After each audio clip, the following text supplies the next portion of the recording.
I've been in this space in one form or another for almost 20 years now. And the amount of women that I've spoken to literally in their 70s and 80s that have dealt with this fight with food and their own bodies their entire lives is staggering.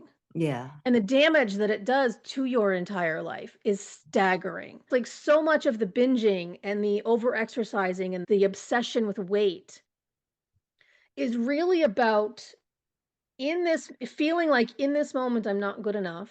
So I have to do all of these things so that I can make myself good in the future, right? Thanks for joining me, Roni. I'm really excited that we finally got to do this. I reached out to you because the title of your Substack communicates a lot what good girls eat. The whole idea about good girls and all that that implies.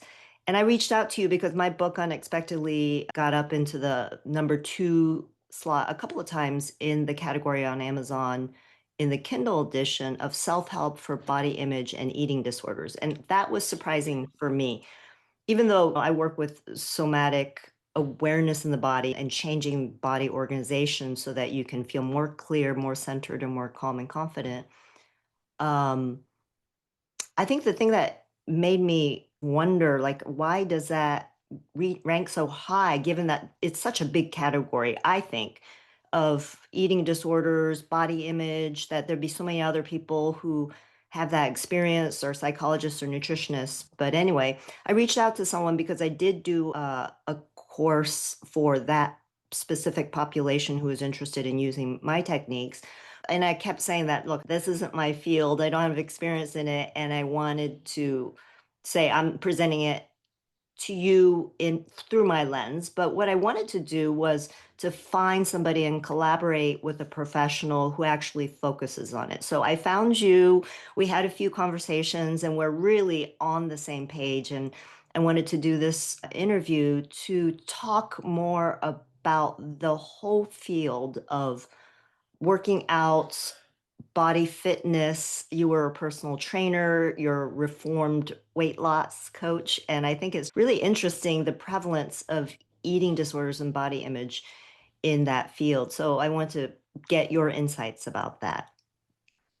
I'm really happy to be here. I'm really excited that you reached out. Like you said, I think our work aligns in a lot of different ways. Every time we have talked, it's been, there's been such a connection there that it's been great. Yeah, so I'd love to kind of get into it from my perspective a little bit. As you said, I was a personal trainer and a nutrition and wellness coach for almost a decade.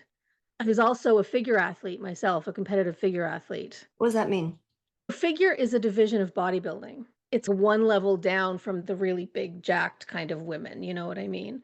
So it wasn't like I was necessarily a bodybuilder. I did figure, which is just a little bit less lean, a little bit less bulky, that kind of stuff. What do you get graded on? And sorry, What do you get judged on? your body, Yeah.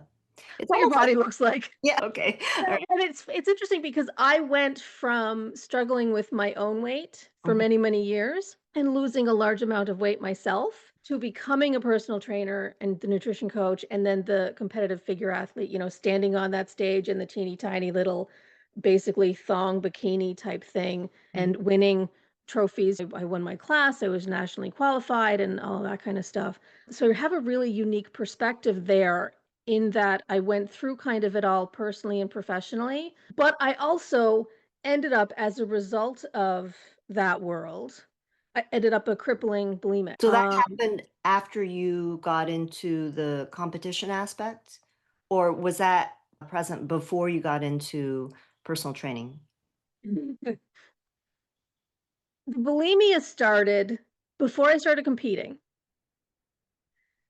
What had happened was I had lost a fair amount of weight, 50 pounds or something, and I had hit my quote goal weight. But I still hated my body, so I hired an IFBB pro, which is a pro figure competitor, because I thought bodybuilders know how to transform bodies. And so going into that program, I had very disordered eating, and I had pretty much since my teens and read my first healthy eating book. I spent a lot of those years with very disordered eating. But when I hired the figure pro to help me transform my body so that I liked it, because I thought what my body looked like was the problem. I thought that's why I hated my body. So I hired the Figure Pro to train me to transform my body, and within 4 days of the meal plan she gave me, which is what we always hear when we hear people passing out meal plans these days, right? It's always, "It's not a diet, it's just a healthy eating plan." That's what you always hear. "It's not a diet, it's just a clean eating plan, it's just healthy eating, it's just whole nutritious foods," right? Mhm. That's what I was told, and I bought it. And within 4 days of that, I was bulimic. I had my first binge. And within 8 months, I was sitting in a therapist's office being diagnosed with bulimia because it just Mhm. got worse. And I decided to compete because I couldn't stop binging. Because at the time, in my infinite wisdom, I was completely convinced that if I just had something that was scary enough to Oh, force me to eat the right things, wow, yeah. then I would be able to stick to it. Can I ask a question? Like when you had that moment where you decided, I'm gonna throw this up, what were you feeling?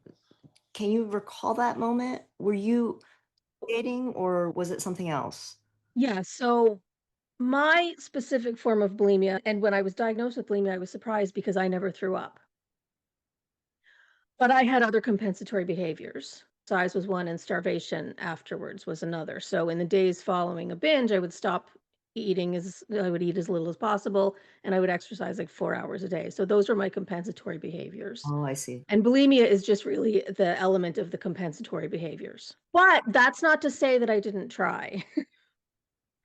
So I guess in to answer your question, I vividly remember, and it's wild to look back on because I still remember those years so well, but it's like a completely different person because Mm, none of that even lives in me anymore. But I remember the first time I tried, and it wasn't necessarily with anything specific in mind other than just feeling better because I had eaten so much that I was sick. Like, I used to eat so much that I would go to bed with heart palpitations, and I'd be throwing up in my mouth, my fingers would be numb. Like, I would eat so much that I would feel like I should probably go to the ER because I might have a heart attack in my sleep. Like, it mm. was a lot of food being consumed in one time. So, the first time and any of the times that I'd be on the bathroom floor trying to make myself throw up, it wasn't necessarily to try to fix anything, although there was surely part of that too. It was just to relieve the pain that I had caused myself from the binge. I was so sick. And then also, if I'm being honest, probably let me make a little more room so I can keep binging. Okay, was it this thought that I have to consume this amount of protein during the day, or what was happening when you were binging? So at the time I didn't understand, and I used to beg my therapist, please tell me what's going on. What's driving this? Why can't I stop? Because at the time I remember just describing it as a monster. It just felt Mhm, like a monster in me that just took over, and I mm. couldn't control it, and I'd be shoving this food in such enormous amounts, and I'd be thinking to myself, like, "I know better. Mm. I know better." It almost felt like a different entity? It was. I called it a monster. It Mm. took over, and there wasn't a feeling behind it. Yeah. It just needed to happen, and I remember I would be so desperate to get into my candy or whatever it was that I'd be shaking trying to open the food. It was that desperate of a feeling, and it's just, "Don't do it, don't," like, I can hear myself, "Don't do it, don't do it, don't do it, you're gonna be sick," but it just would happen, and then I'd be sick. And I remember thinking the few times that I tried to throw up and couldn't make myself, I remember thinking, "You're such a screw up that you can't even do bulimia right." How old were you at that time? Early 30s, 30. And then when you say you have disordered eating, you had that same sort of monster come up. It must have come up when you were younger, right? No, so growing up, I never had any issues with food. I just ate and lived. We lived on a farm and I was pretty active and there was no issues around food, but we just ate what was at home and that Mm. was it. But when I was about 14, I put on a couple of pounds. My jeans started getting tight, and I lived with a mother my entire life who was incredibly fat phobic. We lived with a calendar in the bathroom where she would record her morning weight and her afternoon weight and her nighttime weight, and she still Oh, has all of those calendars. oh, afternoon weight too, huh? Oh, like the whole day. Yeah. And I lived with listening to her criticize other people who would gain weight or lived in bigger bodies and that.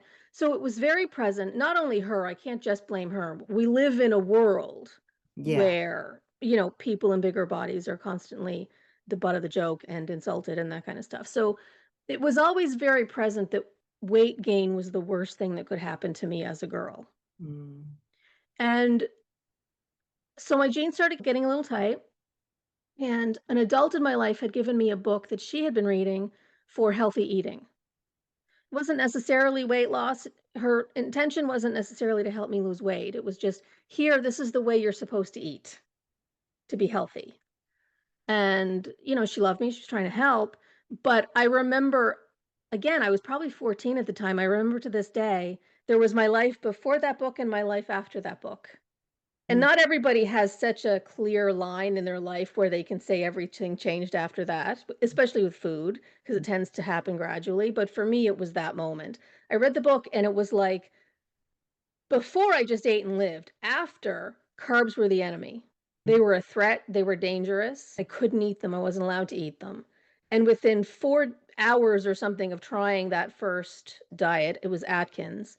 Um, I was obsessed with carbs. And I caved, and I think I gained like 5 pounds on that attempt. Mm. But what that started was the cycle of trying to be good, which is kind of where my Substack name comes from, right? It's a play on the "this is what good girls eat and this is what good girls don't eat" kind of attitude, right? So for those years, it was constantly just over and over again trying to start over and be good and not eat the bad things, and then failing miserably, falling off track, eating the bad things, gaining a pound or 2, and then giving up entirely and starting again, and slowly I just gained weight over that time. But there was no real binges, there was no real compensatory behaviors other than just I would start over and over and over again. So the underlying thing is from that kind of thought that was running through your head when you were on the bathroom floor trying to vomit, like, I can't even do this right, is there's this theme of my action isn't good enough. Not Yeah. only action, but me as a person. Yes, but yeah, it shows up in the behavior because when I did that program, I only did that program for a small group of people because I wanted to see like how much progress they could get. And one of the things I said was, this is really not too much about weight loss. It's really about self nurture. I try to frame it Yeah. a different way because what I learned when I spoke with a lot of them, but a lot of them who had bulimia or who were trying to lose weight actually were anorexic before. So they were swinging back, and it was just like they couldn't get to the point where they were actually nurturing themselves. They were trying to do something, to your point, about what they should be doing. And it wasn't making sense to their system because they weren't listening to their system. They were listening to what they should be doing. So they didn't know their framing of how to be still and comfortable in their system. And it was really interesting to me because as I listened to their story, there were certain things that I resonated with, even though I've never had disordered eating or a weight problem. It didn't show up in me that way. But there was a thing that I recognized in them. And I recognized how compulsive the restricted eating could be because I have an autoimmune thing and I went through the whole anti inflammatory protocol.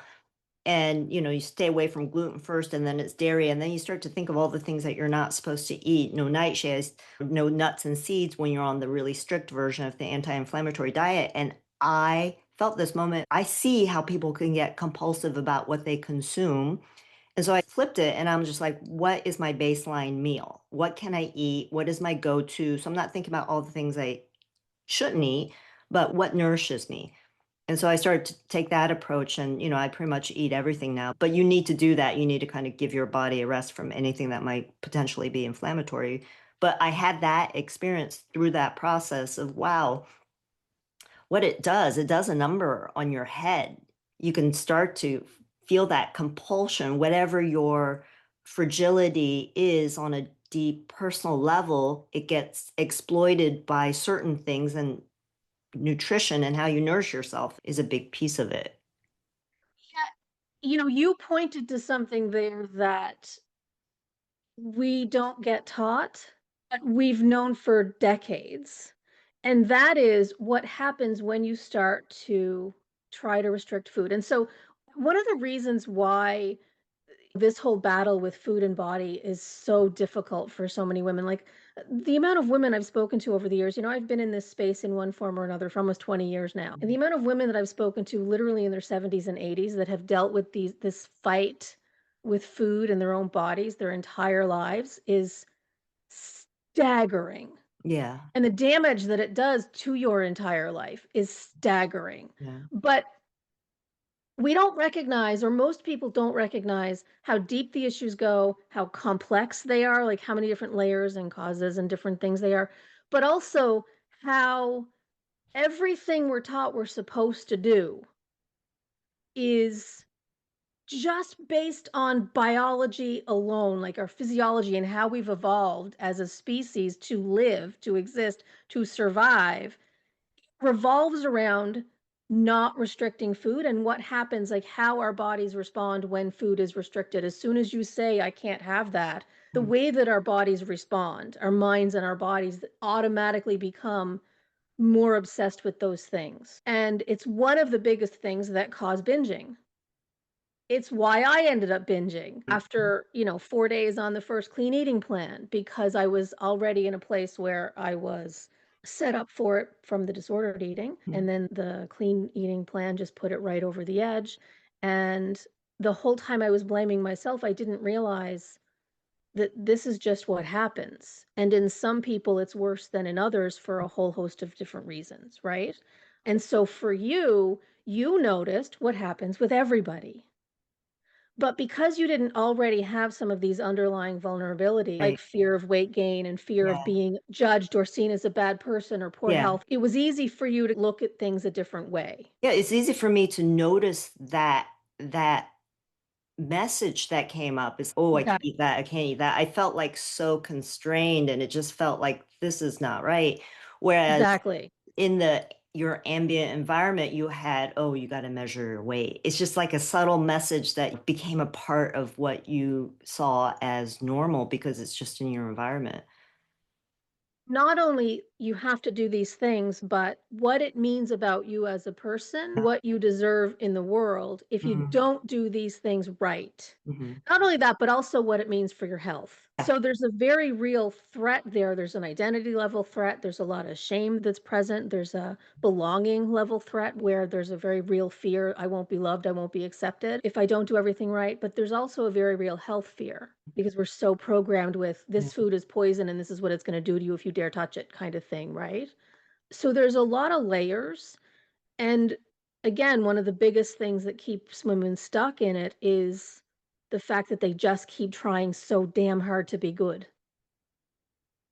Be good and lose the weight, be good and eat the right thing, be good and do this thing that you're supposed to do, instead of genuinely being able to, as you said, get into your body and recognize like, okay, what's actually going on here and what do I need as a result of it? And how can I best nourish what's actually going on in the moment? Like I always say to clients, sometimes the cookie is the best choice you can make because it's literally the only thing you can do right now. It's the Right, only thing you have capacity for, yeah, right? The right. problem lies in one, when you're judging yourself for it, right? It's a natural human response to use food for comfort. There's nothing wrong with that unless you're Yeah, judging yourself for yeah. it. But then also, if it's the only strategy you have, Yes. right?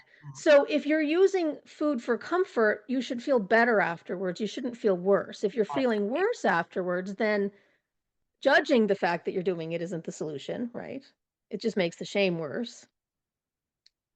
Then you want to look at, okay, so long term, how can I help support these feelings later? Right?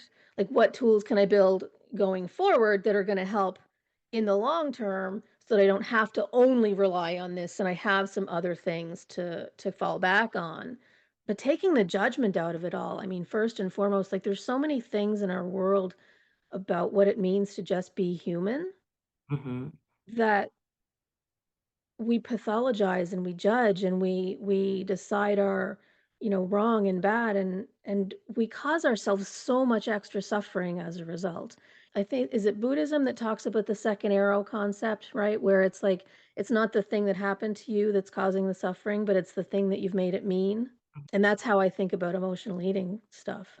There's certain things that people struggle with that we all struggle with internal doubts about worth. I think that's just human. Mhm. But then when it becomes judged externally, because Mhm. I think about people who struggle with weight and people comment and have judgment about what they're eating. And it's, you can't get away from it if you're struggling with. Biggest challenge I think is with the weight in particular is it's one of the only forms of socially acceptable discrimination that we have left. It's true. It's true. Yeah. And, well, used to be, not so much anymore. There seems to be a whole host of discrimination in our current world that's rising back up again, but it has been the only form of discrimination that's been acceptable. But worse than that, it's not just that it's acceptable. It's and I blame the weight loss industry for this because they lobbied to get it labeled a disease when it shouldn't have been. Um, but they filter it through this lens of, "We just care about your health. Mhm. We just wanna fix your health. We just wanna get you healthy." And so it becomes not only acceptable, but almost a requirement. Mm. Judge body size because, well, you're not healthy. Right, right. So it's no longer a choice. It's something And that health you in our yes, and health in our society is um, so intertwined with morality mm, that there's an enormous amount of shame around not only weight gain, but poor health. And so there's that whole layer around the weight conversation that, we don't talk about enough, I think. And it's one of the many reasons why I stopped selling weight loss and I quit the industry entirely. what was the turning point for you for that? There wasn't one specific one. It was a years long process of learning and unlearning. The whole time I was a trainer, every single client I had would come to me and recount the story of all the diets in their past because I want to get a history of what I'm dealing with, right? Like, let's talk about where you've been and how. And so that they'll recount their dieting history, and I lost so much weight doing this one or that one or the other, but I'm so stupid and I gained it back, or I Yeah, can't stick to anything. You know the drill. yeah, yeah. Every one of them. And I had learned in other people and myself that it's a willpower problem and it's a discipline problem and it's a laziness problem and what we all learn. And so I thought, well, or an information problem. And so I thought, well, I'll just, help them learn discipline and give them the information they need. And I'll be their motivation, help them fix all of those issues. But after a while, I started thinking, if this is everybody, Mm. like maybe it's not an individual problem. Right? Like, maybe this isn't a me thing, maybe it's not a you thing, like, maybe this isn't an individual problem, and so I really started spending time learning about, what causes people to not be able to stay on track and what causes people to not be able to keep weight off, and, like, I really spent a lot of years learning about that stuff, and so over time with my clients, I started easing off of, the weekly weigh-ins, for example, right? So, like, let's not do that anymore. And then I started easing off of, like, these are the things that you should eat, and I'd start being more like, these are some suggestions, try this kind of attitude, right? Like, I started slowly easing out. The next phase I started was, let's not focus on weight loss. Let's focus on getting your mindset right. Mhm. So the weight can come off itself. And then finally I was like, yeah, no, we're not even doing that anymore because as long as there's still the focus on weight, you're still stuck in that cycle. You're Yeah. still trying to there's still something in you that's trying to make yourself fix the weight thing instead of being able to genuinely connect with what's going on in here, and they say you can't heal in the same environment that made you sick. As long as there's still that focus on weight, It's virtually impossible to break the cycles that you're stuck in as a result of trying to fix it. And I to connect with your body, or to connect with your body because you're judging yourself and your body for something that's completely normal and natural and human to do. That's that piece where you say that's completely normal. When you say that's completely normal, you said that a couple times, and that's the really powerful switch, I think, that would help people because with any sort of compulsive behavior, like for instance, if someone's an addict and then they start doing like the Iron Man, right? There's a Mm. different form of addiction. There But are a lot of former addicts in the fitness industry. yeah. Yeah, it at least gets them to a place where they can feel better, but the underlying compulsive element of doing to be acceptable, doing to be good, doing to do something. I mean, workaholics, it's the same thing, but within the industry of body, if you're working with body, there is this really quick path to identifying your own worth on that level.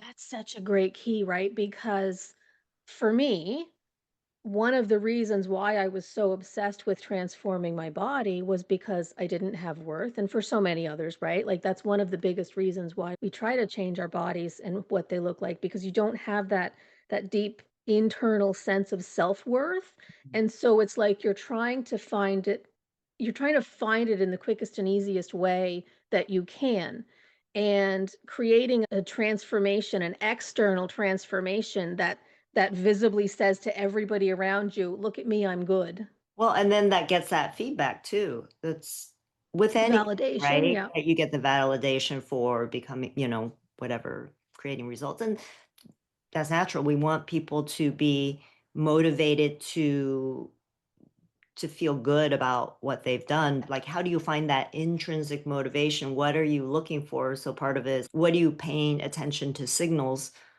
of success for?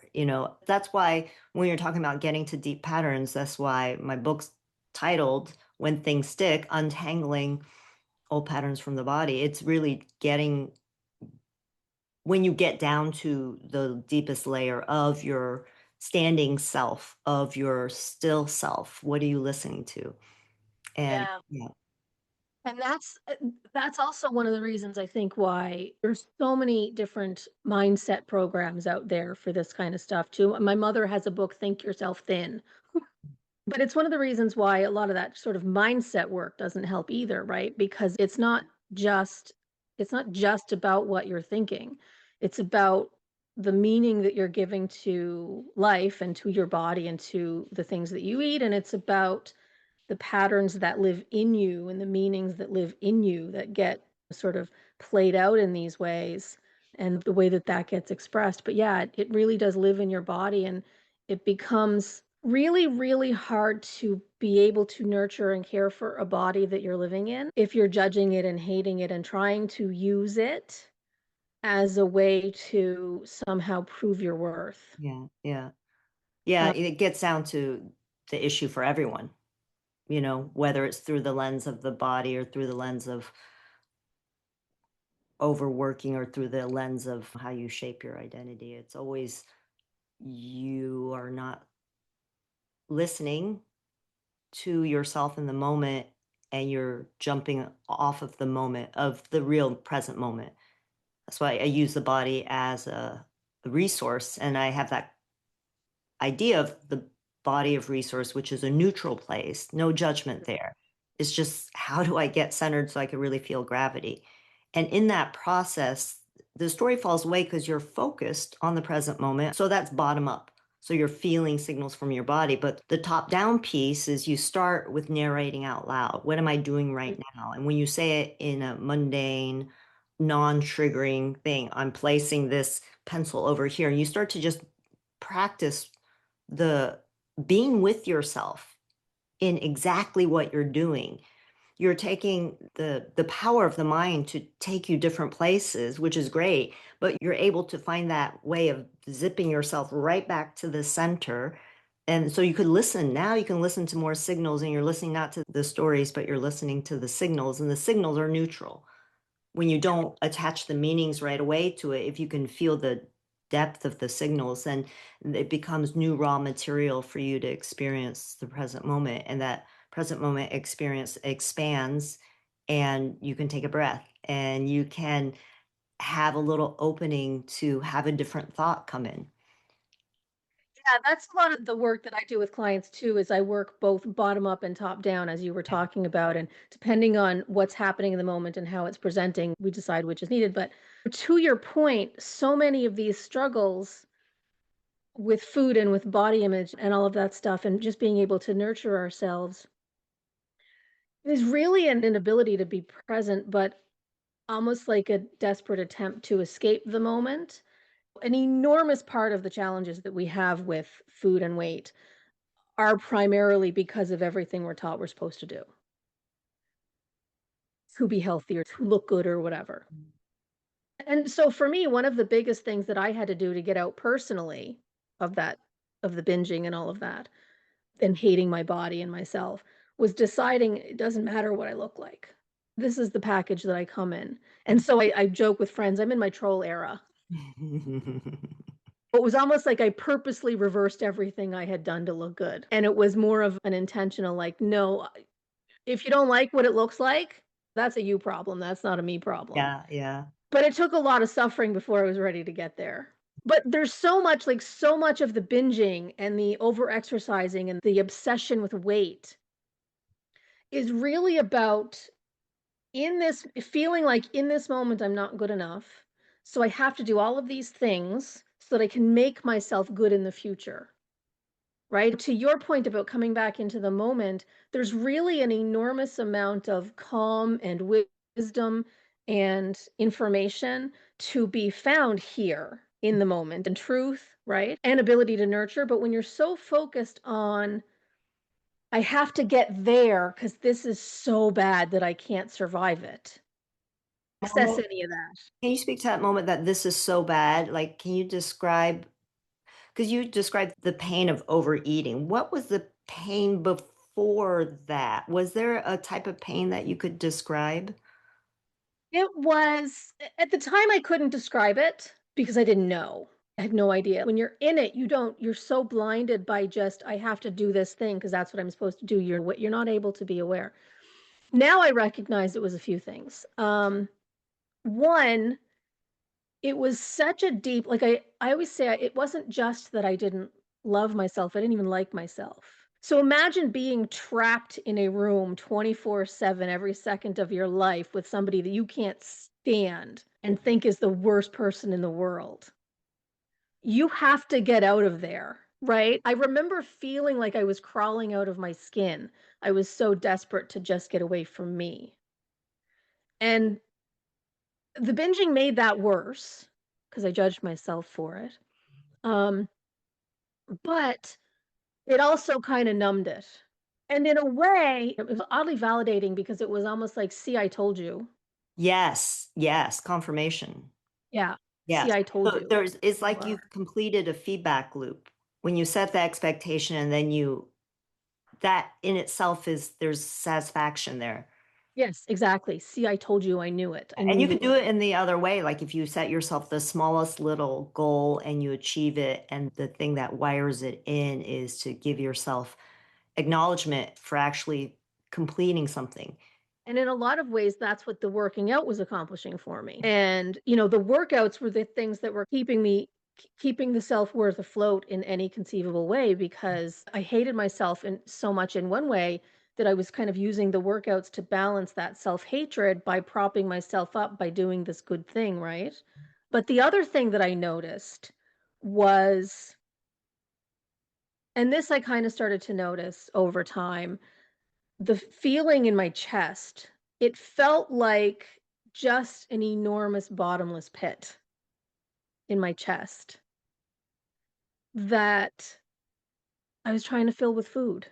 Like, I could not get enough in it, and so it just was like this open, gaping, aching wound in my chest that was just bottomless.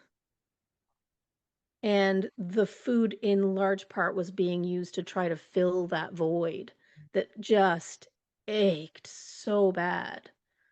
I didn't know what it was, I didn't know what it meant, I didn't know how else to fill it at the time, but I did start noticing just that ache. And so when I would be trying to throw up sort of thing, it would be, I'm sick now on top of the ache, but the ache still isn't gone. So I need to feel better, but I also need to make more room so I can keep trying to make the ache go away.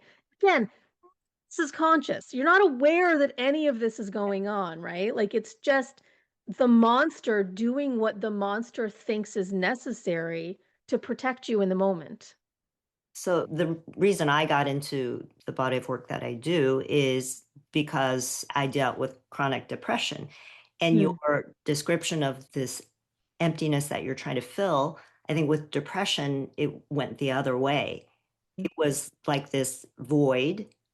And to me, when I feel depression come on, I feel like I'm at the edge of a cliff and I don't know how far it's going to drop down. So I stay away. So instead of filling it, I just went the other way. I retreated and pulled back. Yeah. The underlying feeling is a human condition of not feeling that comfort of being loved into existence or Mm. somehow having some substance in that hole that we find, which I think in many ways we find a different hole, whether it's because of our upbringing or because of our failures or because of how we perceive that feeling of not knowing, not clear. This doesn't make sense. We're trying to fill that hole with meaning, and we do it in different ways. And then it shows up as something else. And for me, I, it wasn't compulsion, but it was a retraction. It was a deep retraction. And I think that's when I spoke with people who had eating disorders. I resonate with them because it gets down to that core of how do we feel comfortable in our own skin? How do we fill the dark place however we experience it? It can be scary if you let yourself go to the depth of reality. It can feel enormously scary, but most people never get at the edge of that. They just kind of stay really far away. But yeah, that's a hard work. Yeah, and for me, because I it's also depression, major chronic clinical depression. Like I remember weeks that I wouldn't even be able to get up. I couldn't get up. And anxiety too, massive panic attacks. And I still struggle with anxiety. That's not completely gone. But I also had depression because I don't think that you can be in the position I was in and not have depression and anxiety because I mean, there were times that I just felt like I don't want to live like this anymore. Like I can't. For me, it was the depression just felt like a hole that would swallow me up. Yeah. Hmm. Like, the hole was here, but the hole was also swallowing me, and I couldn't even pick myself up out of it. Um, so yeah, I certainly feel that for sure.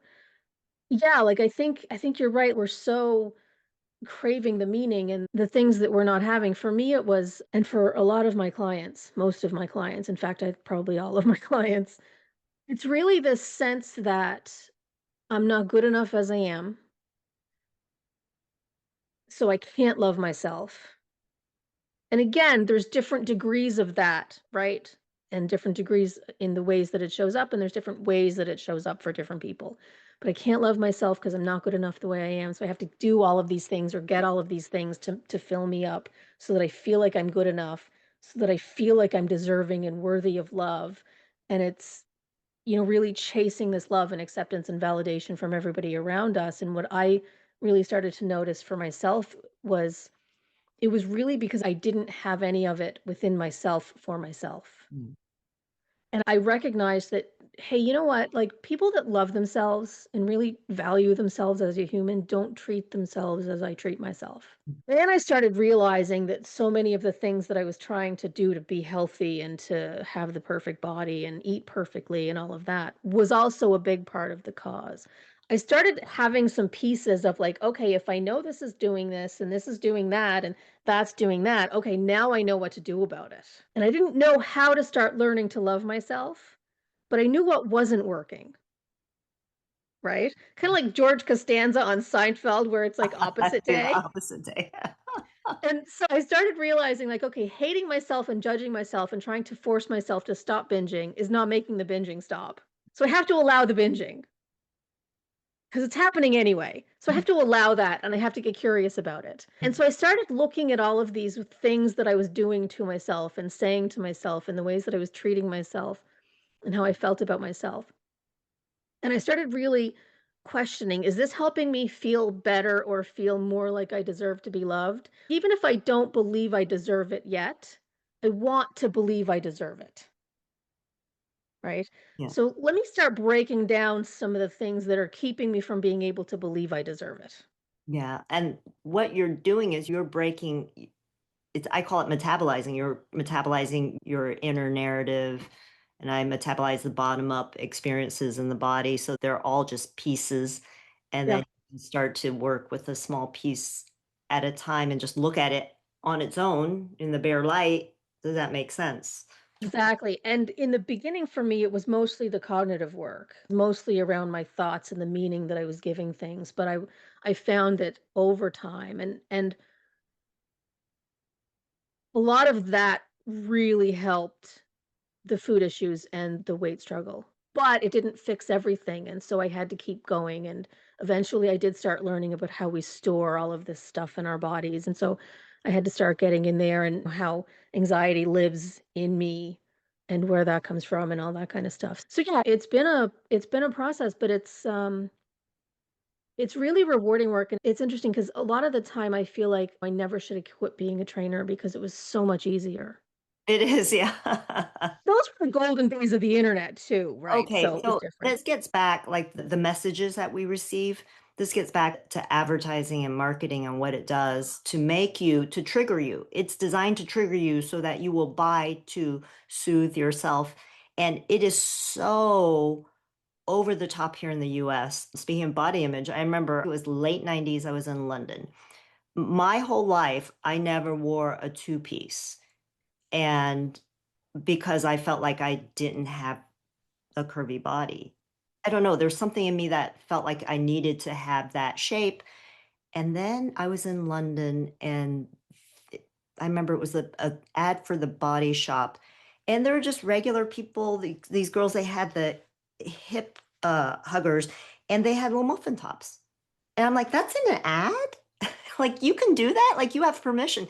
It was so weird. I mean, here I was in my early 20s, and that gave me permission to be imperfect. And I wore a two-piece for the first time. It's crazy because I have like a boyish body, so I didn't have the curves. But on the other hand, people are like, oh, well, you have like, this thin body, but it's, you can't get it right, right? When it's advertising, you can't get it right because it's designed for you not to feel right.